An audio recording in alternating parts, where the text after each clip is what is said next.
Jangan kaget ya kalau di Indonesia akan ada hujan salju. Sekali lagi, jangan kaget kalau Katulistiwa akan bersalju. Memang Sontoloyo ini nyeleneh informasinya. Banyak yang bilang ngawur atau ngayal. Namun kalau bicara ada fakta dan data yang berbeda sumbernya dari berita-berita mainstream, Anda harus mulai berpikir. Penyiaran berita mainstream hampir semuanya dikendalikan globalis dan negara dikuasa yang punya agenda propaganda. Maka informasi yang diberikan Bosman jadi terlihat aneh dan ngawur karena memang berbeda sumbernya dengan berita mainstream. Kembali ke climate war atau perang cuaca. Bukan saja perubahan cuaca ya, altered weather. Perang cuaca akan membuat arus angin dunia berubah. Bukan sekedar climate change atau perubahan iklim karena kebodohan dan kecuekan manusia rendah kepedulian alamnya saja yang membuat dunia semakin panas. Bukan, ini lebih kejam lagi. Jauh lebih kejam dari perbuatan Rangga meninggalkan cinta tanpa pesan. Namun ini adalah perbuatan manusia-manusia egois, pemimpin egois, negara besar egois, dan globalis cabal egois, yaitu para Thanos yang ingin menjadi penguasa, turun tangan dengan sengaja memasang alat menggeser angin, cuaca, terganggu keseimbangan alam secara global. Inilah yang kita wanti-wanti apa yang akan terjadi setelah pandemi virus berkepanjangan, manusia ditimpa masalah lagi dengan cuaca yang kacau hingga tumbuhan tropis bisa mati, makanan bisa langka. Food war terjadi setelah climate war. Kali ini efeknya lebih mematikan dari pandemi COVID. Center ekuator bergeser, tengah bumi bergeser terhadap matahari. Dunia koplak sampai manusia sadar bahwa kita punya common enemy atau musuh bersama, yaitu alam yang tidak dipelihara. Seperti tubuh manusia tidak dipelihara di usia senja, berbagai penyakit dideritanya. Ternyata sahabat, ada fakta lain kalau kita ingin membalik semua keadaan tersebut. Banyak buktinya. Misalnya, ada seseorang di usia 65 tahun baru mulai hidup sehat. Di usia 80 tahun usia biologisnya, tetapi body age-nya seperti orang berumur 30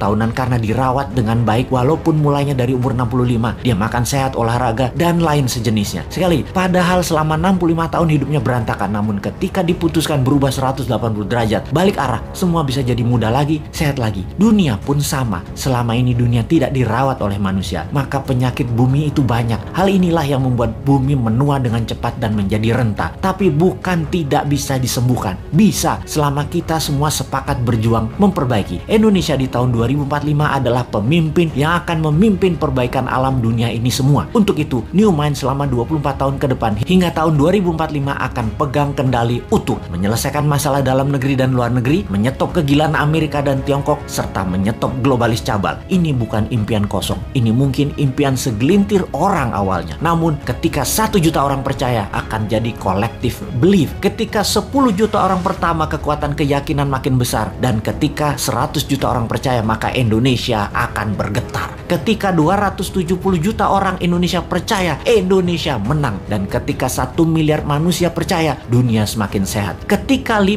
miliar manusia sepakat, maka dunia damai selamanya. Saat ini, silahkan kalian percaya dengan pejabat yang mendukung penyedot nikel dari tanah air tercinta ini hingga 3 tahun ke depan, supaya musnah cadangan nikelnya. Silahkan dukung. Tapi kalau mau Indonesia baru, dunia baru, siapkan konsep bernegara yang membuat Indonesia akan menjadi negara superpower. Ubah pola pikir lama dan semua pejabat incumbent, termasuk yang mencalonkan di tahun 2024 yang dari incumbent. Mereka semua pikirannya lama. New Mind, siap!